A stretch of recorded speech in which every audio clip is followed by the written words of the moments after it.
Ici, c'est vraiment très délicat. Vraiment, je dirais c'est vraiment très délicat dans le sens que la polygamie est aujourd'hui entretenue par certaines personnes. Comment ça? Il y a des églises qui soutiennent la polygamie. Or que la polygamie, ce n'est pas la volonté de Dieu. En lisant, donc déjà, le 7e commandement dit ceci. Allez propager la polygamie dans les églises. Et ainsi, j'aurai plusieurs âmes. Ici, ce que le diable cherche, ce sont les âmes. Et le Seigneur Jésus, quand il est venu sur terre, c'était pour chercher les âmes perdues. Imaginez-vous, le Seigneur Jésus-Christ est mort à la croix pour que les âmes soient sauvées.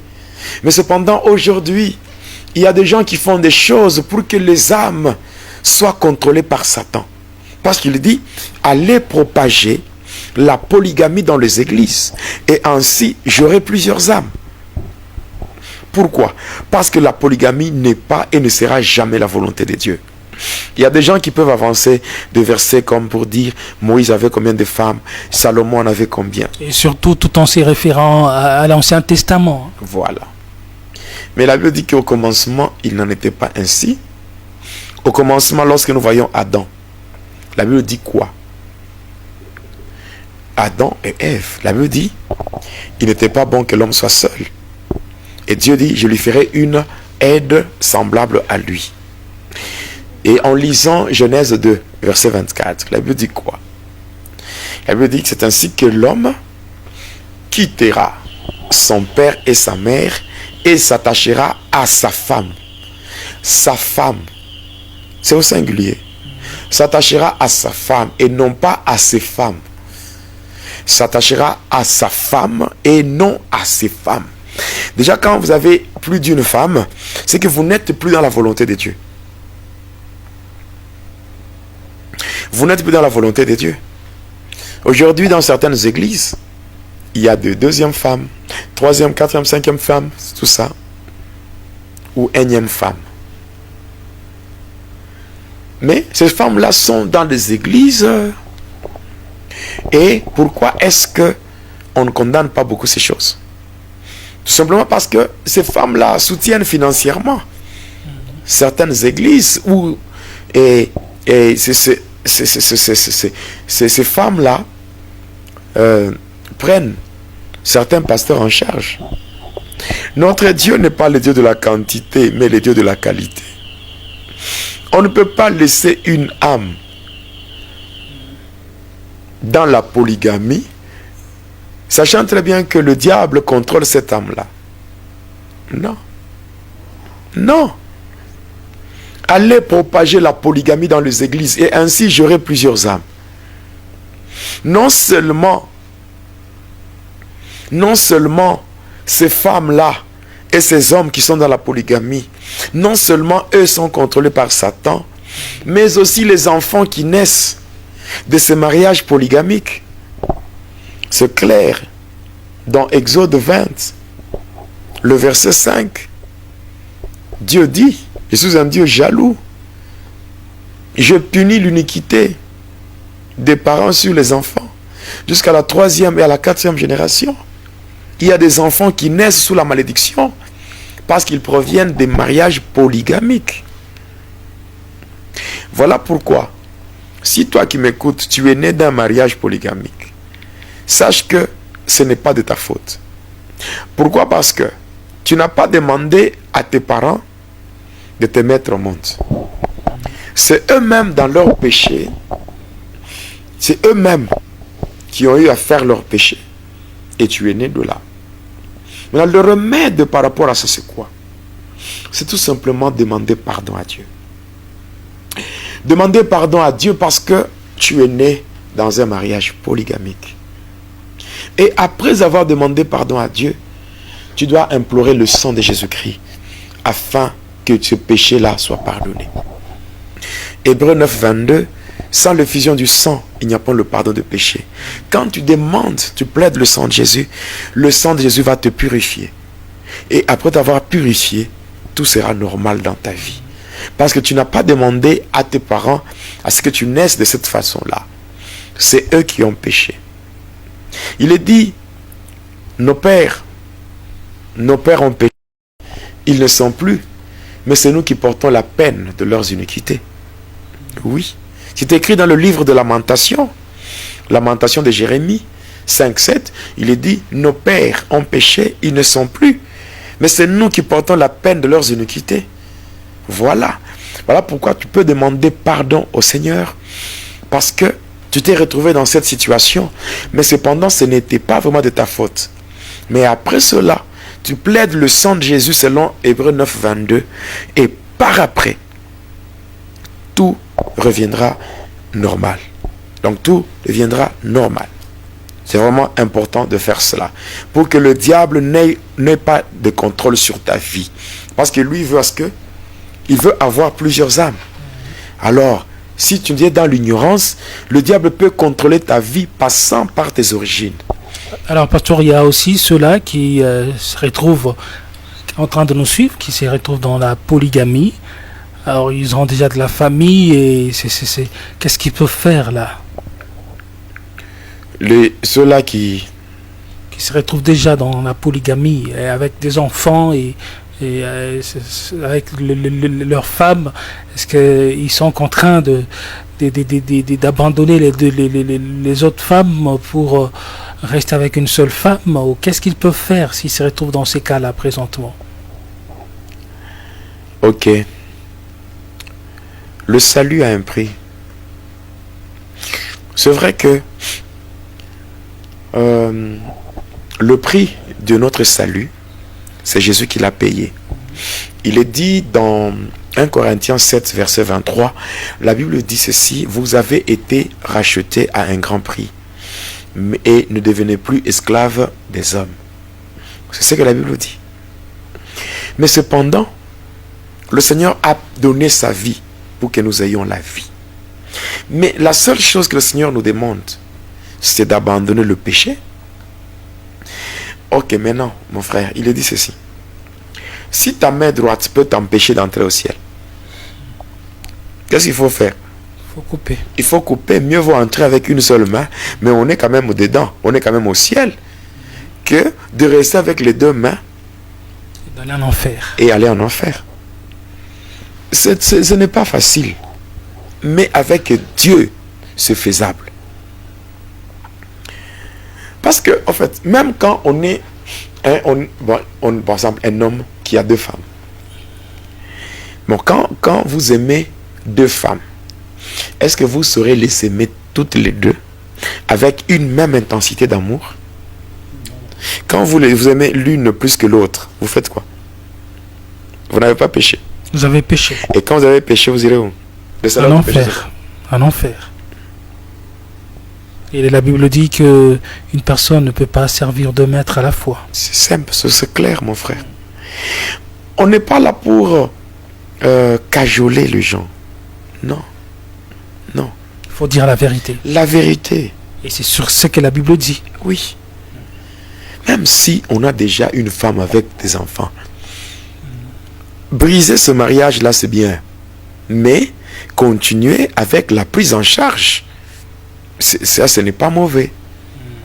Vous continuez à assurer la paternité des enfants qui sont venus au monde par votre erreur. Parce que ce qu'il y a, c'est quoi? Les enfants qui sont nés ne sont pas une erreur. Mais c'est la personne qui a commis l'erreur. Tu ne veux pas dire que non, toi tu es une erreur de ma vie. Non.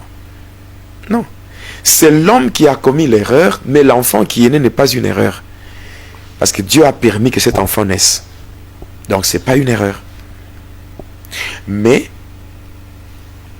je peux assumer, je peux continuer à reconnaître la paternité par rapport à ces enfants. Je suis leur père. Mais je me répands devant Dieu pour avoir commis un péché. Et la Bible dit quoi? Dans Proverbe 28, verset 13. Celui qui cache ses transgressions ne prospère pas. Mais celui qui les avoue et les délaisse. Ici, ce n'est pas seulement avouer. Il faut aussi abandonner. Parce que malgré que les femmes sont à deux, entre elles, il y a une rivalité. Cette première femme-là, qui apprend que le mari a une deuxième femme, elle va aimer. Quelque part, on joue avec les âmes. Une femme peut même perdre la foi parce que son mari l'a trahi en prenant une autre femme. Ce ne sont pas toutes les femmes qui sont solides. Hein? Il y a de celles-là qui se sont déroutées suite à une déception pareille. Oui, oui. Et cette femme-là... Parce qu'il y a eu, les aveux de mariage, fidélité et les promesses qu'on s'est fait là le jour de mariage. Oui. Mais curieusement, après, on change et on épouse une autre femme. Oui. On épouse une autre femme qui devient la deuxième. Après la deuxième viendra la troisième. Après la troisième viendra la quatrième et ainsi de suite. Et dans tout ça, voilà, pasteur. Si on sait qu'on ne saura pas rester avec une femme, alors autant ne pas se marier. Autant ne pas se marier pour ne pas aller en enfer. Parce que pourquoi se marier et vivre dans le péché, sachant très bien que il n'y a pas de petit et de grand péché. Tout péché est péché. Et tout péché conduit vers une même destination, c'est-à-dire l'enfer. Donc ici, je sais très bien que ce que je suis en train de dire, ça sera contesté par certains pasteurs. Oui, ça sera contesté par certains pasteurs. Mais ce qui est vrai, on ne peut pas flatter les enfants de Dieu parce que, en fait, il n'y a aucun pasteur qui a payé le prix pour le salut d'une âme. Alors faisons très attention parce qu'avec le temps, il y aura des problèmes. Il y a des gens aujourd'hui qui entretiennent la polygamie. Il y a des gens qui entretiennent la polygamie, qui font beaucoup de choses, des choses qui ne sont pas conformes à la volonté de Dieu et qui prétendent dire qu'ils servent Dieu. Mais qu'est-ce que la parole de Dieu nous dit? Dans Matthieu 7, le verset 21, le Seigneur dit: ce n'est pas tous ceux-là qui disent Seigneur, Seigneur, qui hériteront le ciel. Il y a ceux-là qui viendront auprès du Seigneur pour lui dire: n'est-ce pas nous qui avons fait ceci ou cela en ton nom? Et le Seigneur leur dira: allez dans le ténèbre, je ne vous ai jamais connu, vous qui pratiquez l'iniquité. Il y a des gens qui croient que être pasteur, c'est avoir le pouvoir de transgresser la loi de Dieu. Non. Avant d'être pasteur, on était pécheurs, non? Et c'est cette même parole qui nous a sauvés. Et quand nous devenons des serviteurs de Dieu, nous devenons des pasteurs, nous ne pouvons pas modifier la parole de Dieu. Non. Pour plaire à quelqu'un. À vrai dire, pasteur, selon vous, vous êtes contre la polygamie. Je suis contre. Ce n'est pas de Dieu. Ce n'est pas de Dieu. Même s'il y a une personne qui me soutient financièrement, si cette personne est dans le péché, je vais lui dire. Je ne vais pas avoir peur pour dire que non, si je lui disais ça, elle va fermer son robinet.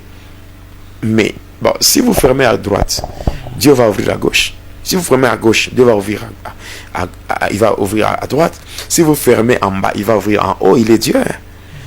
On ne sert pas Dieu pour plaire aux hommes. On sert Dieu pour ramener les hommes sur le droit chemin, le ramener à la raison et qu'ils fassent des choses conformément à la volonté de Dieu. Si une personne fait des choses qui ne sont pas conformes à la volonté de Dieu, on ne peut pas laisser cette personne parce que lorsque la personne mourra, il y a certaines personnes qui de l'autre côté feront quoi? Peut-être des gens qui diront après la mort: si tel m'avait dit, si mon pasteur m'avait avisé, je ne serais pas dans le feu. Donc vous ne pouvez pas quand même, à cause de l'argent, vous hypothéquez les âmes. Non, quand même. Alors, pasteur, hormis ce point, on peut avancer ou bien vous avez encore à dire? Non, en fait, je viens de terminer par rapport à ça. C'est un sujet qui est pertinent. Oui. Parce que quand nous témoignons, nous ne sommes pas là pour seulement parler de Satan. Nous sommes là, nous parlons de ce que le diable veut. Donc c'est un témoignage qui a aussi une mission de... Nous le contredisons. C'est-à-dire que c'est un témoignage évangélique. qui garde un sens évangélique. Je ne viens pas témoigner pour épater les gens, non. Et vous insistez sur le point essentiel, Oui, dans le but d'aider. La polygamie doit être condamnée, même si vous entretenez cela dans votre église. La première femme, elle est en rivalité avec la deuxième et ainsi de suite. Mais maintenant, le monsieur là qui a 2-3 femmes,